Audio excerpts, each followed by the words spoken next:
The bullet struck the wooden post 3 inches from Mira Grayson's head, and she did not flinch because she had learned years ago that showing fear only invited more cruelty from men like the ones who rode through Cherokee territory, wearing tin stars they did not deserve.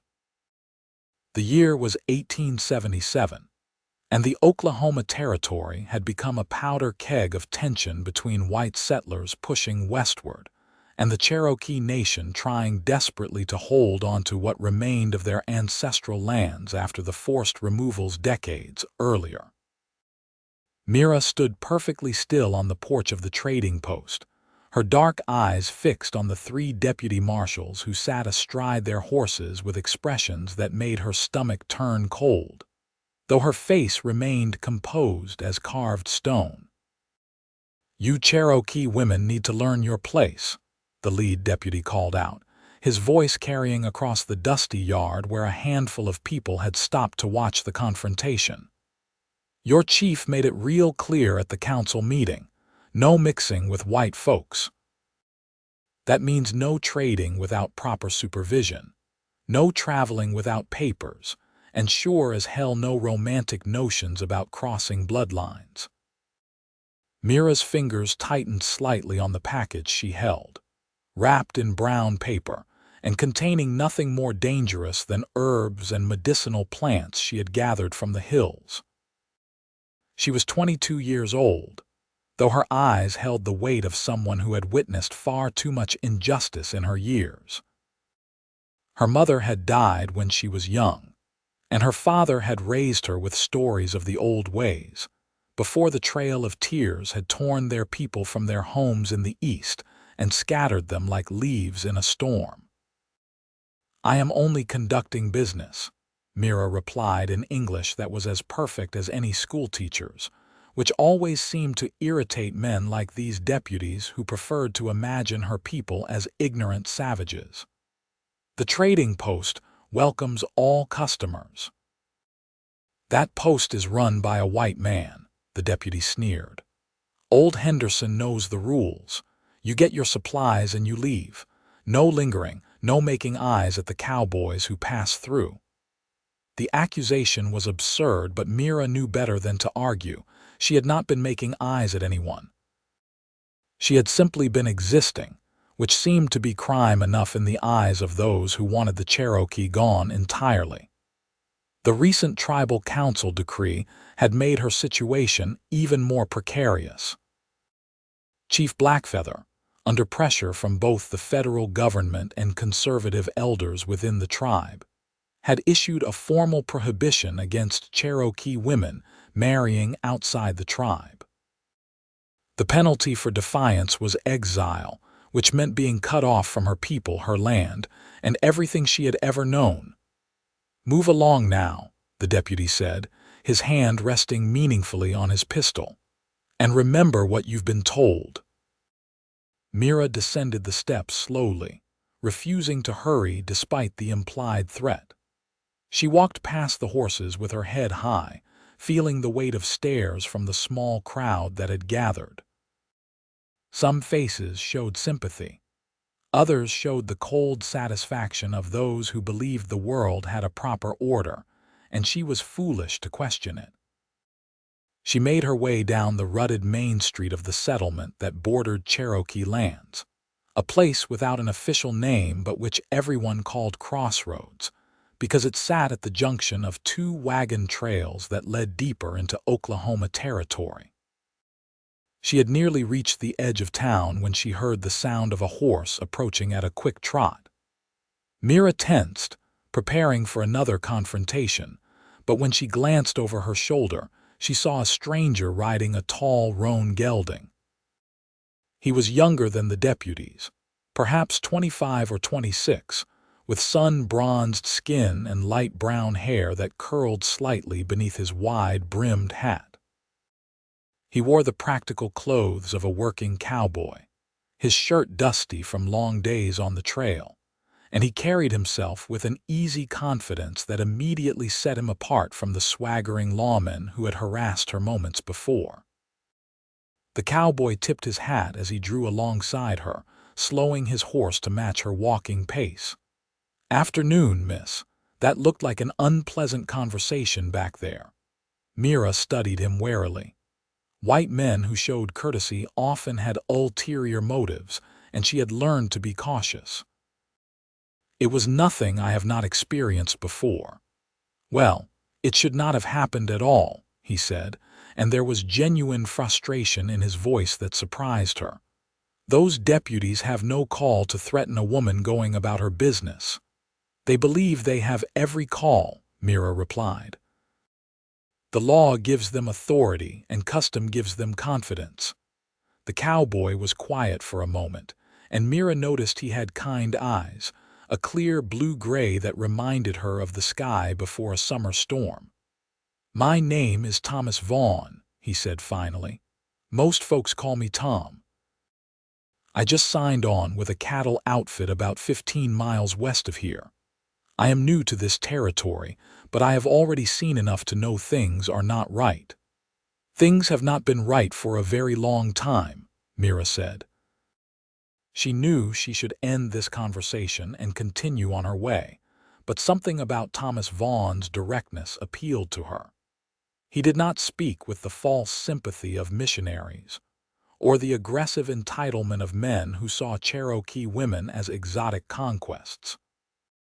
He simply seemed like someone who recognized injustice when he saw it. "I am Mira Grayson," she offered, then immediately wondered if she had made a mistake. Giving her name felt like extending trust, and trust was a dangerous commodity. "Miss Grayson," Thomas said, and she noticed he did not stumble over her English surname, which her grandfather had adopted decades ago during a period when assimilation had seemed like the path to survival. "Would you allow me to ride alongside you for a spell? I promise I mean no disrespect." "It is just that those deputies looked like the type to circle back and cause more trouble, and I would feel better knowing you reached wherever you are headed safely." Mira's first instinct was to refuse. Being seen with a white cowboy would only fuel gossip and potentially bring exactly the kind of trouble Thomas claimed to want to prevent. But there was something in his voice that made her believe his concern was genuine. And the truth was that the deputies did sometimes follow Cherokee women who traveled alone, looking for excuses to assert their authority. "I am going to my father's land," she said carefully. "It is about 3 miles from here, following the creek north." "Then I will ride that direction," Thomas said. "I have nothing pressing to attend to, and my horse could use the exercise." They traveled in silence for the first mile, following a well-worn path that ran parallel to a creek swollen with recent rain. The land around them was a mix of rolling prairie and scattered groves of oak and cottonwood, beautiful in the late afternoon light, despite all the ugliness that humans had brought to it. Mira kept her eyes forward, but she was acutely aware of Thomas riding beside her, his presence both comforting and deeply complicated. "How long have you been in the cattle business?" she asked finally, partly because the silence had become charged with unspoken thoughts, and partly because she was genuinely curious about this stranger who had inserted himself into her difficult day.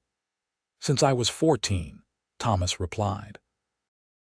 "My father had a small ranch in Colorado, but he died 6 years ago and my mother passed the following winter. I have been drifting from outfit to outfit ever since, going wherever the work takes me. I had heard this territory needed experienced hands, so I came south." "You have no family left?" Mira asked. "None close. I have a cousin somewhere in California, but we have not spoken in years." Thomas paused. "What about you? You mentioned your father. Do you have other family?" "My father and an uncle who lives in the western part of our territory. My mother died when I was 12. Mira surprised herself by sharing even this much. She typically kept conversations with strangers brief and impersonal. "I am sorry," Thomas said, and the simple sincerity of his words touched something in her chest that she had thought was safely armored against sentiment. They continued talking as they rode, the conversation flowing more easily than Mira would have thought possible. Thomas asked her about the plants she had gathered, and she found herself explaining their medicinal properties, how her grandmother had taught her mother, and her mother had taught her before the sickness had taken her. Thomas listened with genuine interest, asking intelligent questions that showed he was truly engaged rather than simply being polite. In turn, Mira asked him about his work with cattle, about the places he had seen in his travels, about what it was like to move from place to place with no fixed home. Thomas spoke about the freedom of the open range, but also about the loneliness that came with constant movement, the way he sometimes felt like a tumbleweed rolling across the prairie with nothing to anchor him to any particular piece of ground. "I have been thinking lately that I might want to settle somewhere," Thomas admitted as they approached the boundary of her father's land. "Find a place where I could build something permanent instead of always working for someone else's dream." "That is a good ambition," Mira said. "But land is expensive and the best parcels are being claimed quickly." "I know, but I have been saving my wages and I am not afraid of hard work." Thomas glanced at her with a slight smile. "Besides, some things are worth working toward even if they seem difficult." They reached the spot where Mira needed to turn off the main path, following a smaller trail that led to the cluster of buildings where her father lived with several other families from their clan. She stopped walking and turned to face Thomas, knowing this was where they needed to part ways. "Thank you for the escort," she said formally. "It was kind of you." "It was my pleasure, Miss Grayson." Thomas touched his hat brim. "I hope we might meet again sometime." Mira knew she should not encourage such a meeting. Every instinct for self-preservation told her to end this acquaintance now, before it could develop into something dangerous. But when she looked at Thomas Vaughn, she saw something in his eyes that called to a part of her she had tried to keep locked away, a part that wanted connection and understanding and perhaps even something more. "Perhaps," she said softly. "The trading post draws many people. Our paths may cross again by chance." Thomas's smile widened slightly, and Mira realized he understood exactly what she was saying, the careful language that allowed for possibility without making promises that could be held against her. "Chance is a funny thing," Thomas said. "I have a feeling I might have business at that trading post fairly regularly."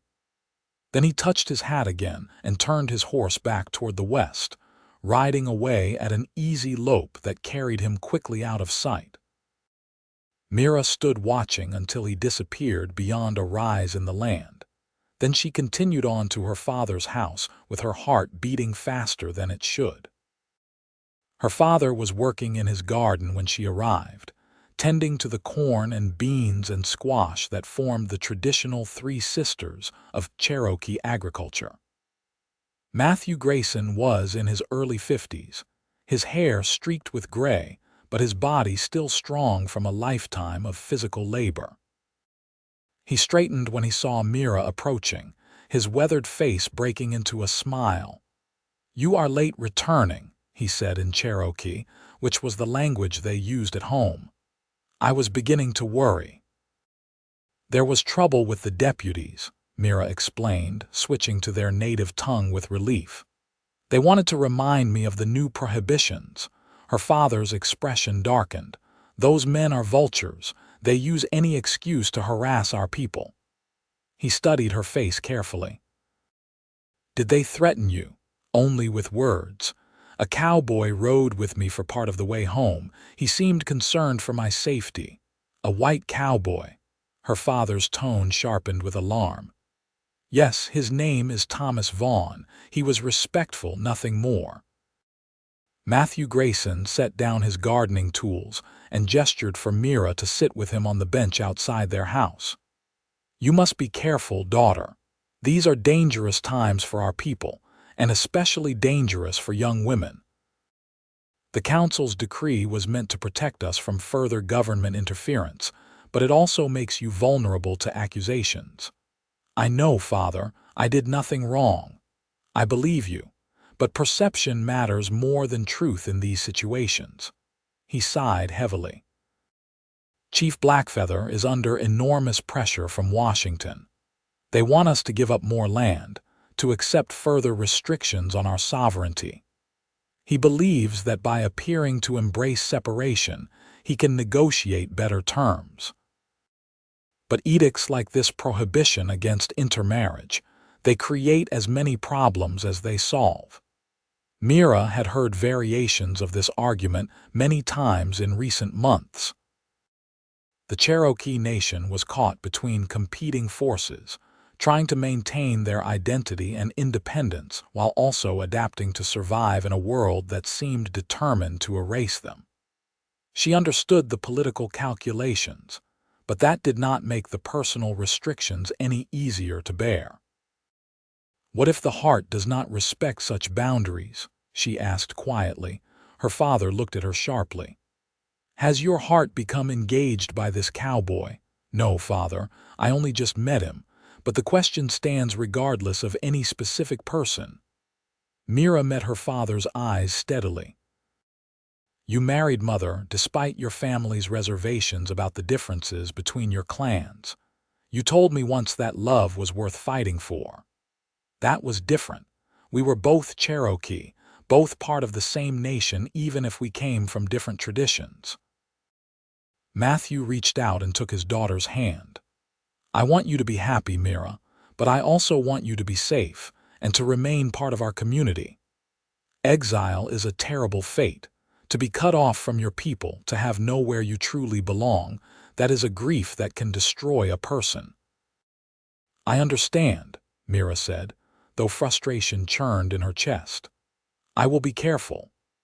But even as she made this promise, she found her thoughts returning to Thomas Vaughn, to the kindness in his eyes and the easy way they had talked as if they had known each other for years rather than minutes. She told herself it was foolish to think about him, that nothing could come of such an acquaintance even if they did meet again. Yet that night, as she lay in her bed listening to the sounds of the prairie through her window, she caught herself hoping that chance would indeed bring them together at the trading post. 3 days passed before Mira had reason to return to Crossroads. She needed to pick up supplies that Henderson, the trading post owner, had ordered for her on her previous visit. She dressed carefully that morning, then chided herself for the extra attention she paid to her appearance. She braided her long black hair with particular care and chose her best calico dress, telling herself it was simply a matter of pride and not because she hoped to see a certain cowboy. The trading post was busy when she arrived. Several wagons pulled up outside and a handful of men loading supplies. Mira scanned the area quickly, but did not see Thomas among them. She felt a pang of disappointment that she tried to ignore as she entered the dim interior of the store. Henderson was behind the counter, measuring out flour for a customer. He was an old man who had lived in the territory for decades and had always treated the Cherokee fairly, which was why most of them preferred to do business with him, despite the inconvenience of traveling to Crossroads. He nodded to Mira in greeting and gestured to a wrapped bundle on the far end of the counter. "Your order came in yesterday," he said. "Everything you requested." "Thank you, Mr. Henderson." Mira approached the counter, fishing in her pouch for the coins to pay for the supplies.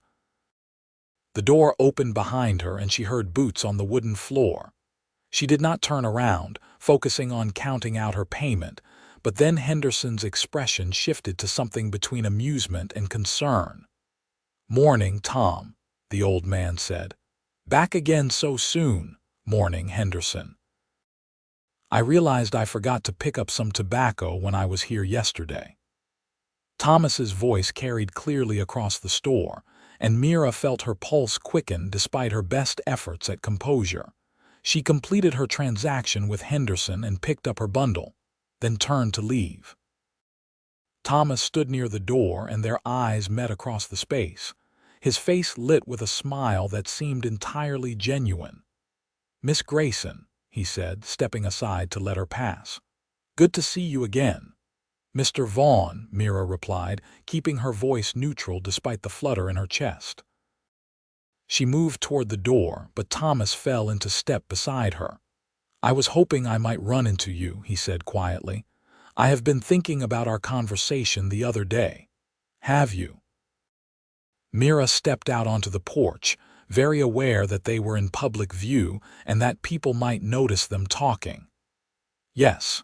You mentioned a plant that helps with fever, something you called yellowroot. I was wondering if you might tell me more about it. One of the hands at the ranch has been running a temperature, and the foreman does not want to pay for a doctor if there is a simpler remedy." It was a reasonable request, and Mira could not refuse without seeming rude. She set her bundle down on the porch railing and turned to face Thomas, keeping a proper distance between them. "Yellowroot is very effective for fever and infection," she explained, "but it needs to be prepared correctly. You boil the roots to make a tea, and the person should drink it 3 times a day. Do you have any you could spare? I would be happy to pay you for it." Mira hesitated. Selling him medicine would give them a legitimate reason to interact, but it would also mean meeting him again to deliver it. "I do have some. I could bring it here to the trading post tomorrow. I would appreciate that very much." Thomas's eyes held hers for a moment longer than strictly necessary. "Though if you would be willing, I could ride out to meet you somewhere more private. I do not want to cause you trouble by being seen together too often in town." The fact that he recognized the danger his attention could bring her made Mira respect him even more. But it also made the situation more complicated, because meeting him away from public view would be an even greater risk if they were discovered. "There is an old oak tree about 2 miles north of here, where the creek splits around a small island," she said, making a decision that her practical mind told her was unwise but that her heart insisted was right. "I could meet you there tomorrow at midday." "I will be there," Thomas promised.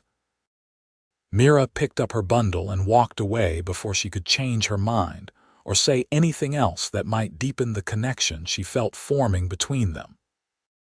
As she walked home, she tried to convince herself this was simply a business transaction, that she was helping someone in need and nothing more. But she knew she was lying to herself. She was drawn to Thomas Vaughn in a way she had never experienced before, and the danger of that attraction only seemed to make it stronger.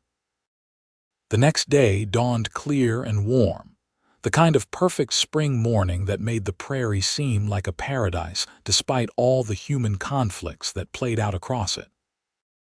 Mira told her father she was going to gather more herbs along the creek, which was not entirely untrue since she did plan to do some foraging. She just did not mention the other purpose of her trip. She reached the oak tree a little before midday, and was surprised to find Thomas already there, his horse tied in the shade while he sat on a fallen log near the water's edge. He stood quickly when he saw her approaching, his face showing genuine pleasure at her arrival. "Miss Grayson," he said, then paused. "I hope this is not too forward, but might I call you Mira? Miss Grayson sounds awfully formal for folks meeting in secret." "You may call me Mira," she agreed, "and I will call you Thomas if that is acceptable." "Most folks call me Tom, but I like the way you say Thomas." He smiled, and Mira felt warmth spread through her chest. She withdrew a small cloth bundle from her bag and handed it to him. "This is the yellowroot. Show your friend how to prepare it as I described. The fever should break within 2 days if the tea is taken regularly." "Thank you." Thomas took the bundle, his fingers briefly brushing hers in a touch that sent an unexpected shiver up her arm. "How much do I owe you?" Nothing. It is a gift to help someone in need. That is generous of you." Thomas tucked the medicine into his saddlebag, then turned back to her with an expression that had grown more serious. "Mira, I need to be honest with you about why I really wanted to meet here today. Yes, I do need the medicine and I am grateful for it. But mostly I just wanted to see you again, to talk with you without worrying about who might be watching or listening." Mira's breath caught. She had known this, of course, had felt the same pull that brought her here despite all the reasonable arguments against it. But hearing Thomas speak the truth aloud made it real in a way that frightened and thrilled her simultaneously. "I have been thinking about you too," she admitted. "But Thomas, you must understand how impossible this is. My people have forbidden marriage with whites, and your people largely despise mine.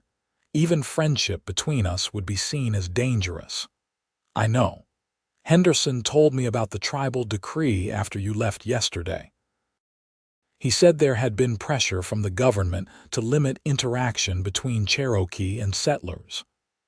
Thomas stepped closer, not touching her but near enough that she could see the flecks of darker gray in his eyes. "But Mira, I cannot stop thinking about you.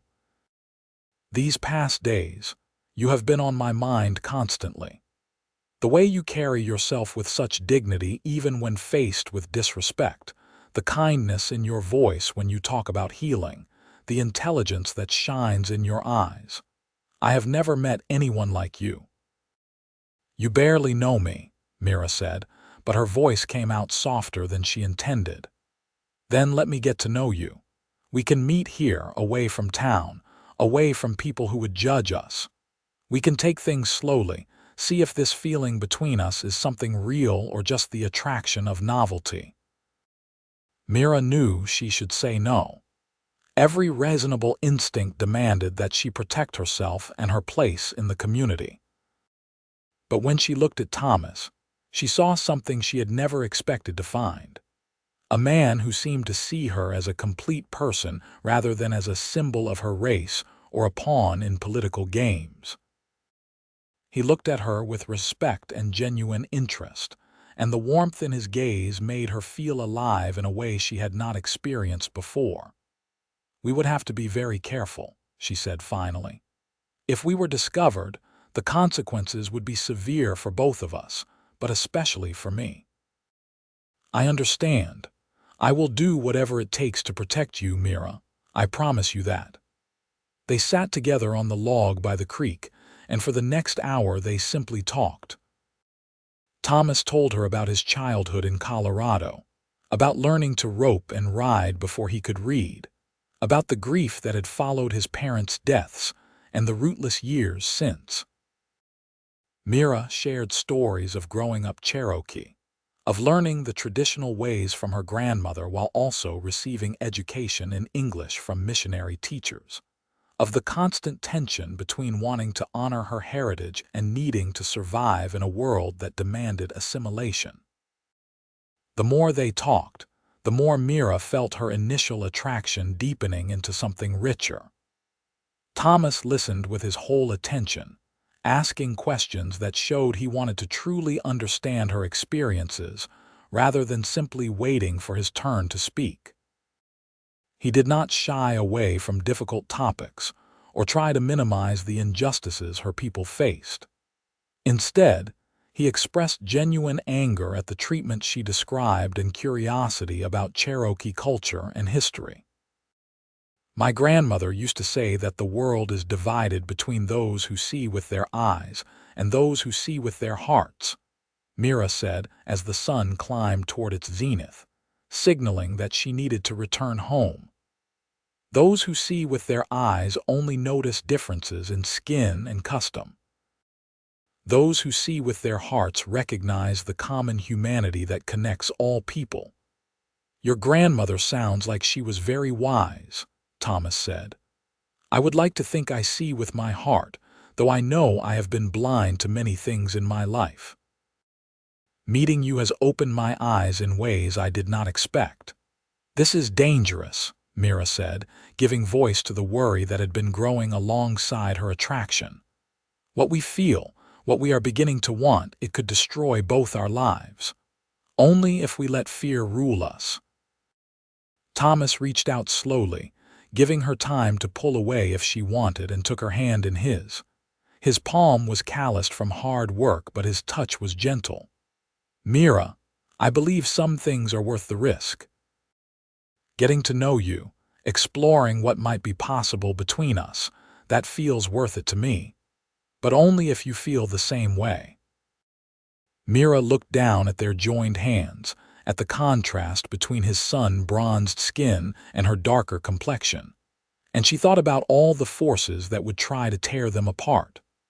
The tribal decree, the social prejudices, the very real dangers of violence and exile. But she also thought about the connection she felt to this man, something that seemed to resonate in her very bones, as if she had been waiting her whole life for someone who could see her truly. I feel the same way, she whispered. I want to know you, Thomas. I want to see where this leads, despite the risks. His face transformed with joy, and he squeezed her hand gently before releasing it. Then we will be careful. We will meet here, away from prying eyes, and we will take our time. There is no need to rush anything. They agreed to meet again in 3 days, at the same spot and time. As Mira walked home, she felt as if she were floating above the ground, her heart full of emotions she barely knew how to name. She had never been courted before, never allowed herself to think seriously about romance, because the options within her community were limited, and none of the Cherokee men had stirred her interest. Now, suddenly, everything had changed, and she felt alive with possibility even as she recognized the enormous challenges ahead. Over the following weeks, Mira and Thomas met regularly at the oak tree by the creek. They talked for hours, learning each other's stories and dreams. Thomas brought her small gifts, a hair ribbon from the trading post, wildflowers he had picked on his ride to meet her, once even a book of poetry he had purchased from a traveling merchant. Mira brought him food she had cooked, teaching him about Cherokee recipes and traditional dishes.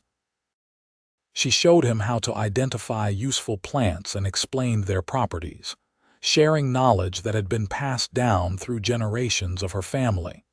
With each meeting, their feelings deepened. Thomas made Mira laugh with stories of mishaps on the ranch, and she found herself opening up about fears and hopes she had never shared with anyone. He was unfailingly respectful, never pushing her beyond what she was comfortable with, but there was an undeniable current of attraction running between them that grew stronger with time. One afternoon, about 6 weeks after their first meeting, Thomas arrived at their meeting spot looking troubled. Mira felt her stomach tighten with worry as she approached him. "What is wrong?" she asked immediately. "There is going to be a big gathering in Crossroads next week," Thomas said. "The territorial governor is coming through, and apparently he plans to hold some kind of public forum about relations between settlers and the tribes. My boss is making all the hands attend, says it is important for us to show support for the government's policies." "I have heard about this gathering," Mira said, her own unease growing. "My father says it is an excuse for the government to pressure the Cherokee into giving up more land. Chief Blackfeather will be there to represent our nation. Henderson says there might be trouble. Some of the settlers have been drinking and talking big about how the tribes should be pushed further west, making room for more white ranchers and farmers." Thomas's jaw tightened with frustration. "I am worried about what might happen if tempers flare. My people are worried too. But we have no choice except to attend and try to defend our rights." Mira touched Thomas's arm lightly. "You should be careful as well. If you speak in our defense, it could cause you problems with the other ranch hands." "I am not afraid of standing up for what is right," Thomas said firmly. though I will be careful not to draw attention to our friendship. The last thing I want is to cause you trouble." The day of the gathering arrived with oppressive heat, the kind of summer afternoon where the air felt thick enough to choke on. Mira rode into Crossroads with her father and uncle, joining a large group of Cherokee who had made the journey to hear what the territorial governor had to say. The main street was packed with people, settlers and tribal members eyeing each other warily, while the governor's entourage set up a platform in front of the trading post. Mira spotted Thomas in the crowd, standing with a group of cowboys from his ranch. Their eyes met briefly across the distance, and she saw worry in his expression that mirrored her own feelings. She forced herself to look away, not wanting to draw attention to their connection. The governor was a portly man with elaborate whiskers and a voice that carried across the crowd with practiced ease. He spoke about progress and civilization, about the need for all people in the territory to work together for a prosperous future. But his words rang hollow to Mira, especially when he began talking about how the tribes might better serve the greater good by consolidating onto smaller parcels of land and opening up more territory for settlement. Chief Blackfeather responded with careful diplomacy, acknowledging the need for cooperation while firmly defending the Cherokee Nation's existing treaty rights. He was an older man, dignified and well-spoken, and he laid out his arguments with lawyerly precision. But Mira could see the tension in his posture, the way his hands gripped the edges of the podium as he spoke about his people's suffering and their determination to hold on to what little remained of their homeland. The crowd grew restless as the speeches continued, the heat and underlying tensions creating a volatile atmosphere. Then a settler in the back shouted a crude insult about the tribes, and suddenly others were joining in, their voices rising in a hostile chorus. The Cherokee people present responded with their own shouts, and Mira felt the situation spiraling toward violence. "This is madness," a voice rang out, cutting through the chaos. Mira's head whipped around in shock because the voice belonged to Thomas. He had pushed his way forward through the crowd and now stood near the platform, his face flushed but his voice steady. "The Cherokee have every right to their lands under federal treaty. They are not the enemy here. The real problem is men who refuse to accept that this territory belongs to all of us, not just to white settlers." A stunned silence fell over the gathering. Then one of the settlers lunged toward Thomas, fist raised, and suddenly fighting erupted throughout the crowd. Mira saw her father and uncle moving to protect Chief Blackfeather as he was hustled away from the platform. She tried to push through the chaos toward Thomas, terrified that he would be hurt for his bold words. Someone grabbed her arm hard, spinning her around. It was one of the deputy marshals from weeks before, his face twisted with anger. "I knew you Cherokee women were making trouble. You have been meeting that cowboy, have you not? I have heard rumors." Fear spiked through Mira, but before the deputy could say more, Thomas appeared beside them. He grabbed the deputy's wrist with crushing force, making the man release Mira's arm. "You will not touch her," Thomas said, his voice deadly quiet despite the mayhem around them. The deputy's eyes widened with recognition and fury. "You are the fool who spoke up for the savages. You will regret this." "The only thing I regret is not speaking up sooner," Thomas shot back. Then he turned to Mira. "We need to get you out of here. This is about to get much worse." He was right. Already she could hear gunshots in the distance, see smoke rising from what looked like a building catching fire. The peaceful gathering had devolved into a full-scale riot. Thomas kept his body between Mira and the worst of the violence as they pushed through the crowd toward where the Cherokee horses were tethered.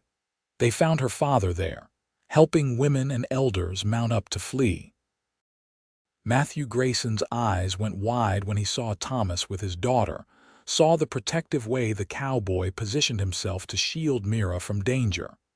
"Father, this is Thomas Vaughn," Mira said quickly. "He helped me escape the fighting."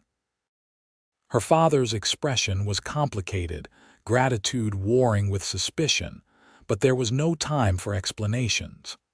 "Get her home safely," Matthew said to Thomas. "Then you should go your own way. This trouble will have consequences." Thomas nodded and helped Mira onto her horse. He mounted his own roan, and they rode together away from Crossroads, the sounds of violence fading behind them as they galloped north toward Cherokee lands. They did not stop until they reached the oak tree where they had spent so many peaceful afternoons, both of them breathing hard from the fast ride. "Are you hurt?" Thomas asked immediately, dismounting and reaching up to help Mira down. "No, I am fine." "But Thomas, what you did back there, speaking in our defense in front of everyone, that was incredibly brave and incredibly foolish." "It was the truth. I could not stand by and listen to those men spewing hatred." Thomas's hands rested on her waist as he steadied her on the ground, and neither of them moved away. "Mira, I cannot keep pretending I do not care about you. I know it has only been a few weeks, but I am falling in love with you. Today, when I saw that deputy grab you, I knew I would do anything to protect you." Mira's breath caught. She had felt the same growing certainty, but hearing Thomas speak, the words made them real in a way that was both wonderful and terrifying. "I love you too," she whispered. "But Thomas, after today everything will be different. People will have noticed you defending the Cherokee. That deputy knows or suspects we have been meeting. We cannot hide anymore." "Then we will not hide," Thomas said firmly. "Mira, I want to be with you openly. I know your tribal laws forbid it, and I know white society will condemn us, but I do not care. I love you, and I want to build a life with you if you will have me." "If we are together, I will be exiled from my people," Mira said, tears starting to flow down her cheeks. "I will lose my father, my uncle, my entire community, and you will be shunned by white society, maybe even lose your job. I know the cost. But Mira, I have been alone for 6 years, drifting from place to place with nothing to anchor me. You make me want to be better, to stand for something beyond just survival. With you, I feel like I could build a real home, create something meaningful." Thomas cupped her face gently in his hands, wiping away her tears with his thumbs. "I will not pressure you. This has to be your choice. But I want you to know that I am ready to face whatever comes if it means we can be together." Mira closed her eyes, feeling the weight of the decision pressing down on her. She thought about her father's kind face, the stories her grandmother had told her, the Cherokee language and traditions that had shaped her entire life. Leaving all of that would be agony. But she also thought about Thomas, about the way he saw her so completely, about the future they could build together based on mutual respect and genuine love. She thought about spending the rest of her life wondering what might have been if she had been brave enough to choose her own path. "I choose you," she said, opening her eyes to meet Thomas's gaze.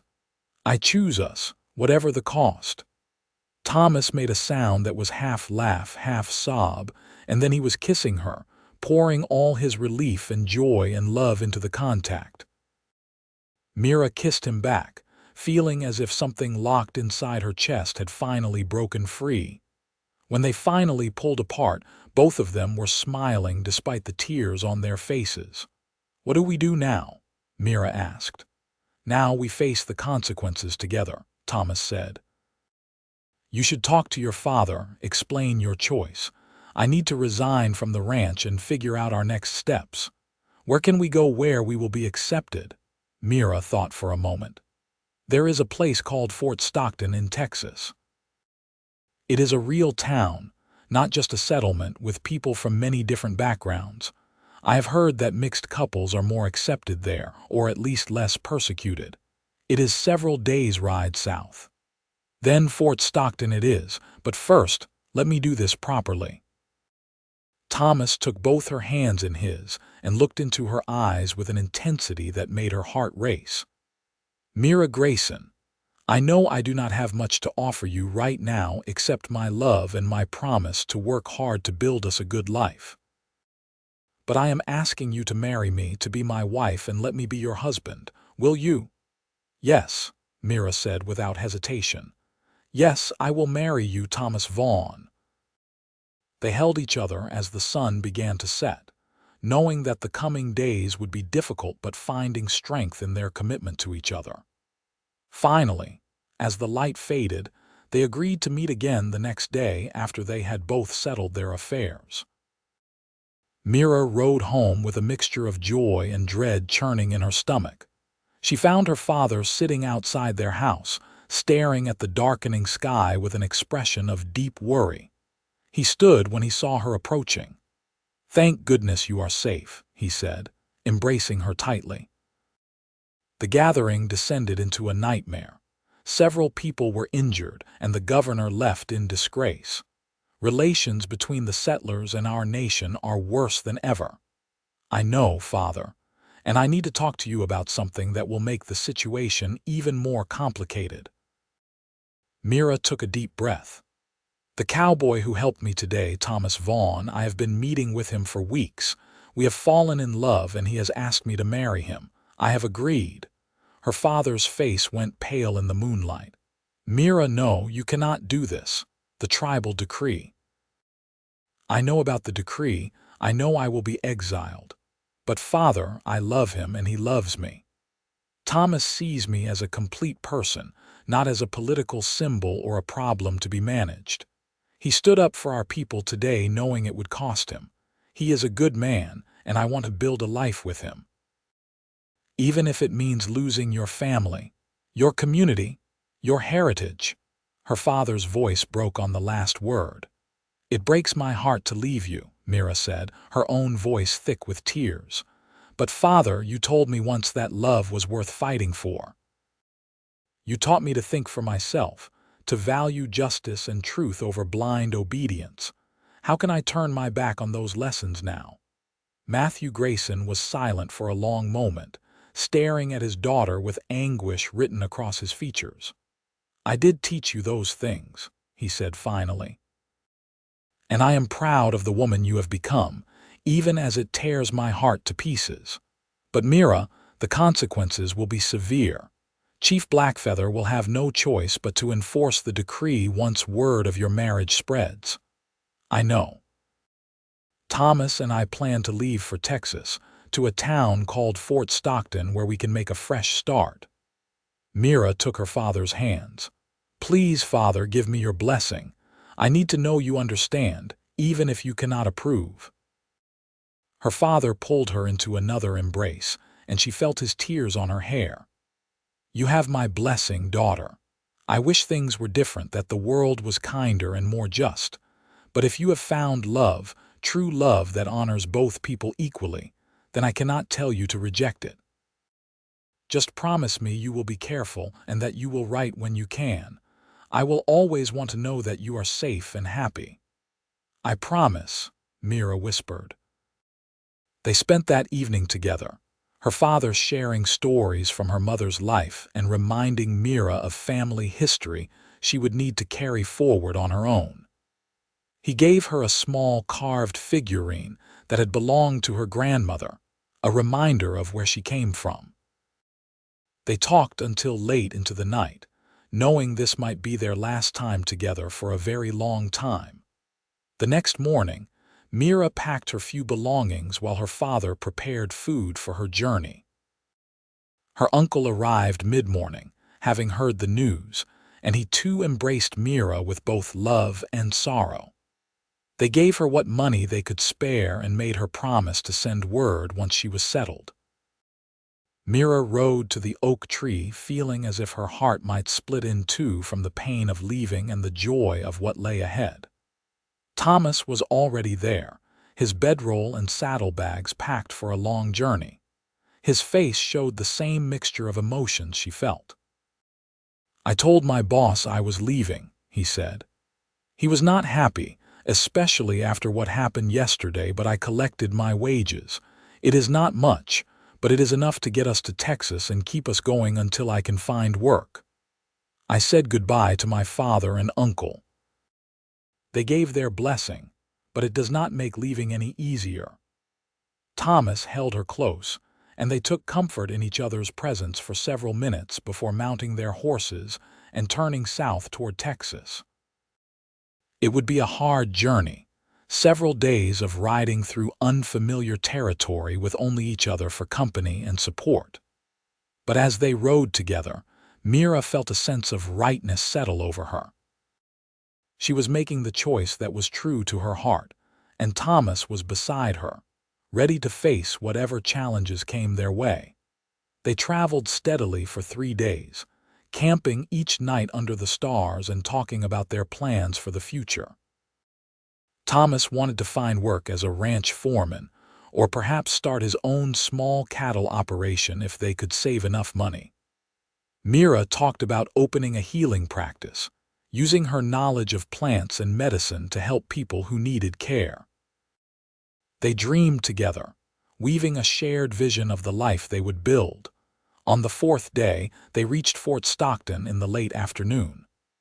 The town was larger than Mira had expected, with a proper main street lined with businesses and houses spreading out in all directions.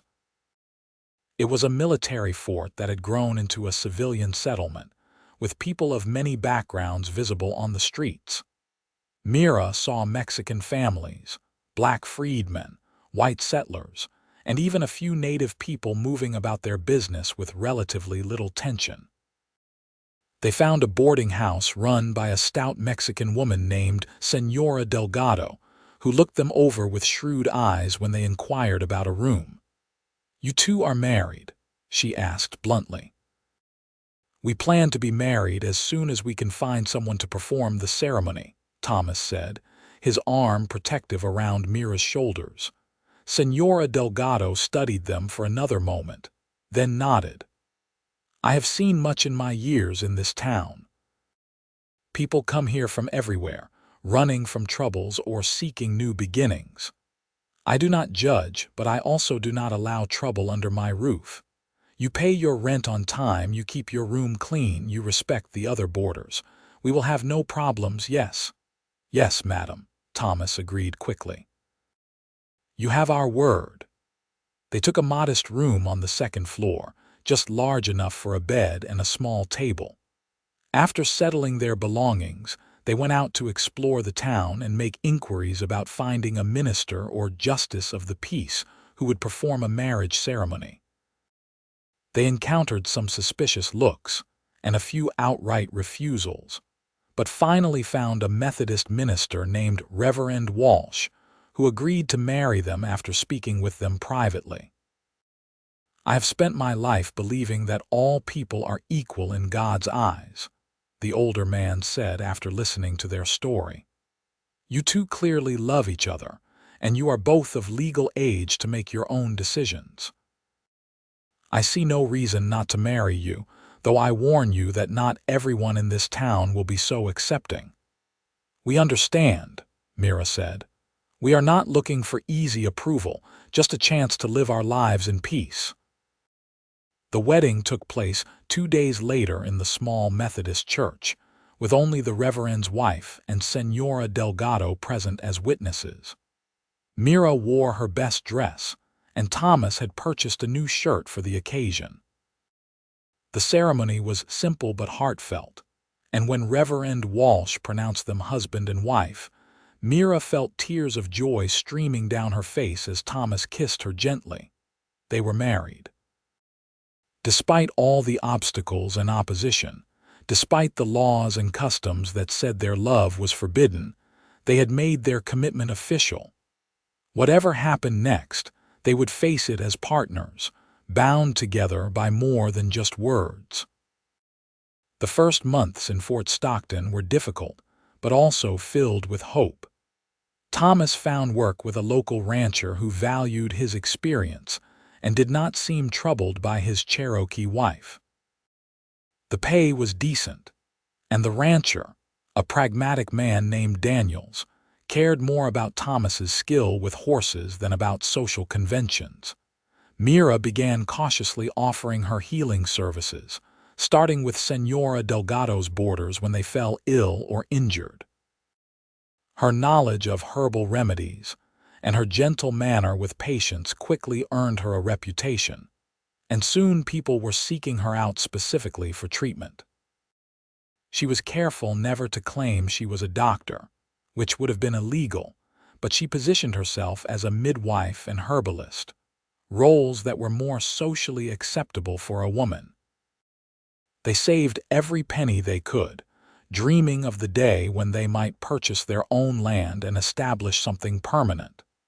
They made a few friends in Fort Stockton, mostly other people who existed on the margins of society for various reasons. There was a black couple, former slaves who had traveled west seeking opportunity, who became particularly close friends. There was also an elderly Mexican man who taught Mira about native Texas plants she had not encountered before, expanding her medicinal knowledge. But life was not without its challenges. They faced prejudice regularly, from shopkeepers who refused to serve Mira to cowboys who made crude comments when they saw the mixed couple together. Thomas got into more than one fistfight defending his wife's honor, and Mira learned to hold her head high and ignore the hostile stares. 6 months after their arrival in Fort Stockton, Mira realized she was pregnant. The discovery filled her with joy and terror in equal measure. She wanted a child with Thomas desperately, but she worried about bringing a baby into a world that would judge and possibly persecute them for their mixed heritage. When she told Thomas the news, he swept her into his arms with such enthusiasm that he nearly knocked over their small table. "We are going to be parents," he kept repeating, his face glowing with happiness. "Mira, this is the best news I have ever received." His joy was infectious, and Mira found her own fears easing. They would love their child fiercely and raise them to be proud of both their Cherokee and white heritage. They would teach them to stand up for justice and to choose love over hate, just as they had done. The pregnancy progressed smoothly, with Mira using her own knowledge to care for herself and enlisting the help of a local midwife she had befriended. Thomas was almost comically protective, trying to prevent her from doing any heavy work and worrying over every small discomfort she experienced. Mira found his concern endearing even when it became slightly annoying. Their son was born on a cool evening in early spring, a year after they had fled Oklahoma Territory. The labor was long but not complicated, and when Mira finally held the squalling infant against her chest, she felt a love so fierce it took her breath away. Thomas wept openly as he touched his son's tiny fingers, marveling at the new life they had created together. They named him Marcus, after Matthew, honoring Mira's father even though they had not heard from him since leaving Oklahoma. It was too dangerous for him to correspond openly with his exiled daughter, but Mira hoped he knew somewhere in his heart that she was well and happy. Marcus was a healthy, active baby with his father's blue-gray eyes and his mother's dark hair. Raising him became the center of their world, though both Thomas and Mira continued working hard to support their little family. Mira found that many women in Fort Stockton appreciated her help with childbirth and infant care, having experienced it herself so recently, and her healing practice grew steadily. When Marcus was 6 months old, Thomas came home one evening with barely contained excitement radiating from him. "Daniels is selling off some of his land," he said. "He wants to focus his operation on a smaller core property. There is a beautiful piece along the creek, about 80 acres, and he is offering it at a price we might be able to afford if we can get a bank loan."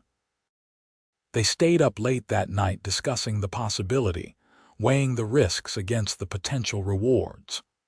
Owning land had been their dream since arriving in Texas, but taking on debt was frightening, especially with a young child to support. Finally, they decided to at least inquire at the bank to see if a loan might be possible. To their surprise, the bank manager, a stern-faced man named Holbrook, agreed to meet with them. He listened to Thomas's proposal and reviewed their financial records with a critical eye. "You have managed your money well," Holbrook said grudgingly. "Your savings show discipline and your work history is solid. But I will be honest with you, Mr. Vaughn. Some folks in this town are not happy about your marriage. Lending money to you might be seen as controversial." "We are not asking for charity," Thomas said evenly. "We are asking for a business loan that we will repay with interest. If our money is not good here, we will take it elsewhere." Something in Thomas's tone seemed to amuse Holbrook. "I did not say I would not lend to you. In fact, I appreciate people who work hard and do not ask for handouts. You can have your loan, but the terms will be strict. You miss one payment and I will foreclose." "Understood." "Understood," Thomas agreed quickly. They purchased the 80 acres and immediately began the hard work of building a home and establishing a small ranch. Thomas continued working for Daniels part-time while developing their own property, and Mira balanced caring for Marcus with her healing work and helping with the ranch tasks. It was exhausting, but it was also deeply satisfying to watch their dream take physical form. They built a modest house, just 3 rooms to start, but with space to expand later. They acquired a small herd of cattle and several horses. Thomas proved to be an excellent rancher, his years of experience paying off as he developed their operation. Mira created a large medicinal garden, growing both traditional Cherokee healing plants and local species she had learned about from her Mexican friend. Their second child, a daughter, was born 2 years after Marcus. They named her Emily, simply because they both loved the name. She had Thomas's light brown hair and Mira's dark eyes, a beautiful blend of her parents. Marcus was initially uncertain about the new baby but quickly became a protective older brother. Life fell into a rhythm of hard work and simple pleasures. They were not wealthy, but they had enough. More importantly, they had each other and a home they had built with their own hands. Their children grew up surrounded by love, and the knowledge that their parents had chosen each other despite incredible obstacles. As the years passed, attitudes in Fort Stockton slowly began to shift. Thomas and Mira's dedication to the community, their willingness to help neighbors in need, and their obvious devotion to each other, and their children gradually won over even some of their initial detractors. They would never be fully accepted by everyone, but they carved out a space where they could live with dignity. Mira received a letter from her uncle when Marcus was 5 years old. It had been routed through several intermediaries to avoid causing trouble for her family, but the words brought tears to her eyes. Her father had passed away the previous winter, peacefully in his sleep. Her uncle wrote that Matthew's last words had been about Mira, expressing pride in her courage and hope that she was happy. The letter also included greetings from several other family members who wanted Mira to know she was not forgotten. Thomas held Mira while she grieved for the father she had lost and the years of separation that had prevented a proper goodbye. But she found comfort in knowing that her father had understood her choice and had been proud of her, even at the end. "He knew you loved him," Thomas said gently. "And he knew you were living according to the values he taught you. That is the greatest tribute a daughter can give her father." Their third child, another son, arrived when Emily was 3. They named him William after no one in particular, just because it felt right. He was a quiet baby, content to observe the world with serious eyes that missed nothing. The ranch continued to prosper, and they were able to expand both their herd and their house, adding 2 more rooms to accommodate their growing family. Thomas and Mira had created something remarkable. Their ranch was not the largest or wealthiest in the area, but it was built on a foundation of love and mutual respect that made it feel like a true home. Their children grew up understanding both their Cherokee and white heritage, learning stories and traditions from both cultures. Mira taught them about medicinal plants and Cherokee history, while Thomas taught them ranching skills and the importance of standing up for what was right even when it was difficult. One evening, when Marcus was 10 and beginning to ask harder questions about the world, he came to his parents with a troubled expression. "Pa, some boys at school said that you and Ma should not have gotten married because she is Cherokee and you are white. They said it is wrong to mix races." Thomas set down the rope he had been mending and looked at his son seriously. "What do you think, Marcus? Do you think your mother and I made a mistake?" Marcus shook his head vehemently. "No, you love each other. I see it every day."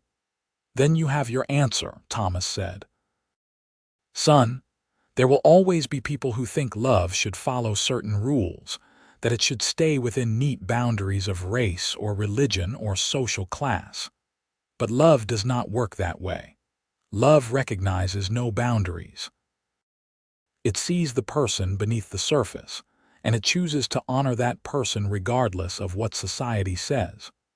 Your mother and I chose each other knowing we would face prejudice and hardship.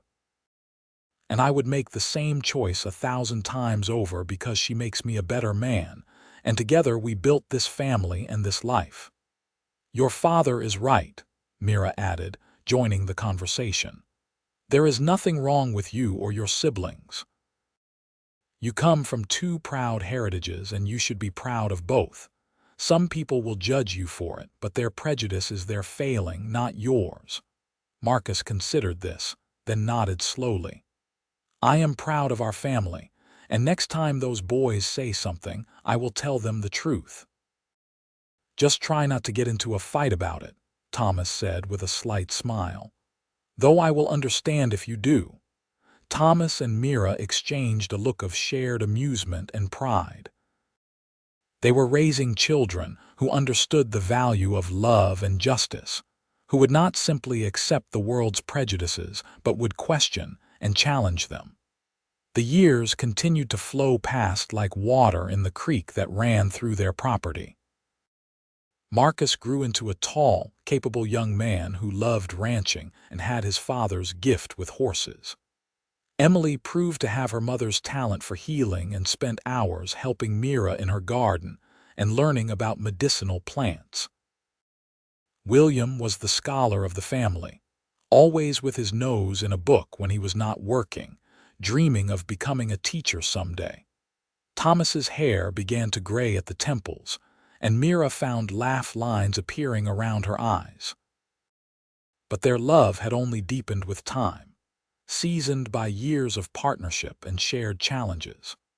They still made time to walk together in the evenings after the children were in bed, talking about their day or simply enjoying the comfortable silence that long married couples can share.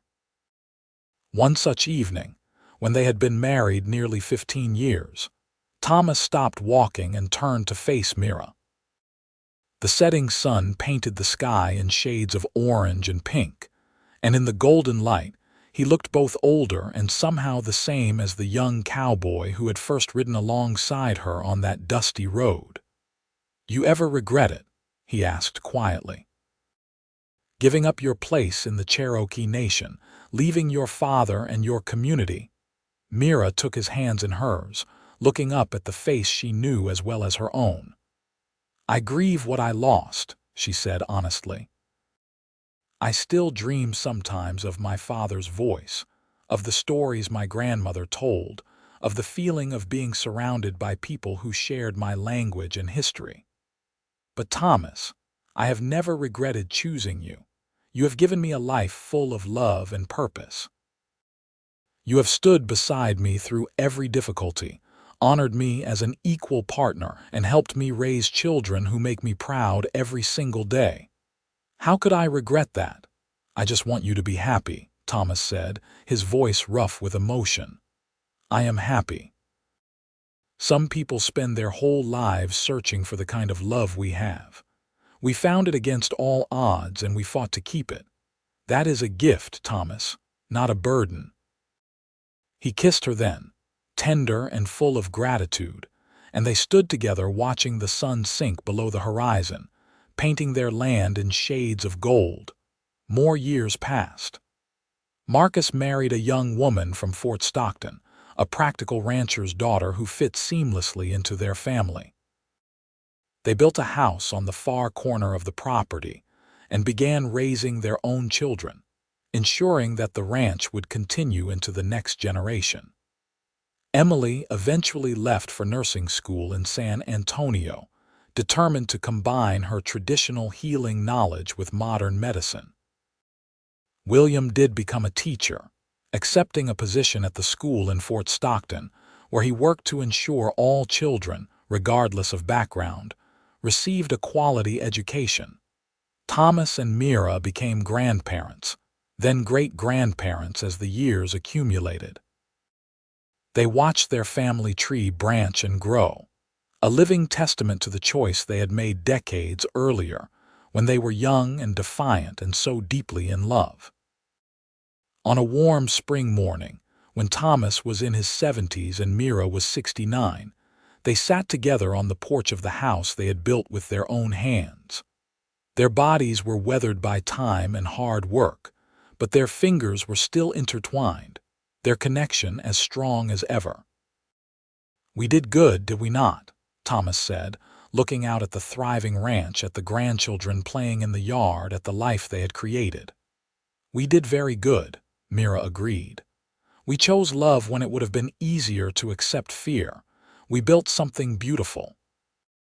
"I would do it all again," Thomas said, turning to look at his wife with eyes that still held the same devotion they had shown when he first told her he loved her by a creek in Oklahoma Territory. "So would I," Mira whispered. "Every difficult moment, every sacrifice, every challenge. All of it was worth it to be with you." They sat together in the warm sunshine, surrounded by the evidence of a life well lived and a love that had recognized no boundaries. They had defied everyone who said their marriage was wrong or impossible, and they had proven that love, real love built on respect and partnership and unwavering commitment, could overcome any obstacle. Their story became a legend of sorts in Fort Stockton, told to new generations as an example of courage and devotion. The Cherokee woman and the cowboy who had chosen each other, despite every force arrayed against them, who had built a family and a legacy that would endure long after they were gone. Thomas passed away peacefully in his sleep when he was 76, his hand still holding Mira's after more than 5 decades of marriage. Mira grieved deeply, but found comfort in their children and grandchildren, in the knowledge that their love had created something that would continue on.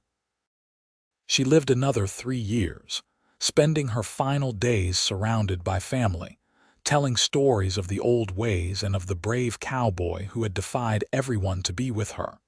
When Mira died, she was buried beside Thomas on a hill overlooking their ranch. Their gravestone bore a simple inscription: Thomas Vaughn and Mira Grayson Vaughn. Love recognizes no boundaries. Their descendants continued to work the land they had claimed, carrying forward the values of courage and acceptance that Thomas and Mira had embodied. The story of how they met, how they chose each other despite impossible odds, how they built a life that honored both their heritages, became part of the family's oral history, passed down from parent to child through the generations. Years later, one of their great-great-granddaughters, a young woman with Thomas's gray eyes and Mira's dark hair, stood at their grave with her own partner, a man from a different background whom she loved deeply. She told him the story of her ancestors, of the Cherokee woman and the cowboy who had proven that love could conquer prejudice. "They would have liked you," she said, squeezing her partner's hand. "They believed that people should be judged by their character, not by the color of their skin or their heritage." "They sound like remarkable people," her partner said. They were. And they taught all of us who came after them that fighting for love is always worth it, no matter how difficult the battle. As the sun set over the Texas prairie, casting long shadows across the land that Thomas and Mira had claimed and cultivated and loved, their legacy lived on. Not just in the physical property they had left behind, but in the descendants who carried their story forward, in the example they had set of choosing love over fear, of building bridges instead of walls, of recognizing that the boundaries society creates are ultimately powerless against the human heart's capacity for connection. Thomas and Mira had been dead for decades, but their love story continued to inspire, continued to matter, continued to prove that when two people commit to each other fully and without reservation, when they choose to honor each other's humanity above all else, they create something powerful enough to change not just their own lives, but the lives of everyone who comes after them. The ranch they built still stood, expanded and modernized, but fundamentally the same. The creek still flowed through the property, its waters continuing their eternal journey south. And on the hill where Thomas and Mira were buried, wildflowers bloomed every spring, a riot of color that seemed to celebrate the enduring power of a love that recognized no boundaries. Their story had begun with a bullet striking a wooden post and a young Cherokee woman refusing to show fear. It had continued through meetings by an oak tree, a riot in Crossroads, a flight to Texas, and decades of hard work building something meaningful together. And it concluded with two lives well lived, two hearts that had found each other against all odds and had never let go. Two people who had proven that love, real and true and brave, could overcome anything the world threw at it. In the end, that was Thomas and Mira's greatest gift to all who came after them. Not the land or the property or even the family they had raised, though all of those mattered. Their greatest gift was the example they set, the proof they offered that choosing love, even when it costs everything, even when the whole world seems arrayed against you, is always, always worth it. Because love recognizes no boundaries, not of race or culture or law or custom. Love sees only the person, the soul, the heart that calls to your own.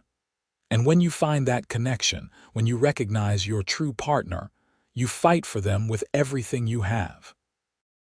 You build a life together, brick by brick and day by day, and you create something beautiful enough to outlast your own mortal span. That was the legacy of Thomas Vaughn and Mira Grayson, the cowboy and the Cherokee woman who defied everyone.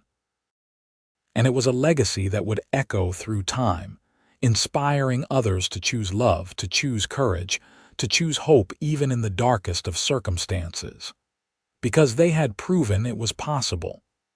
They had shown that boundaries could be crossed, prejudices could be overcome, and love could triumph. And in a world that often seemed determined to divide people, their story remained a beacon of light, reminding everyone who heard it that unity was possible, that understanding could bridge any gap, and that love, in the end, was the most powerful force of all.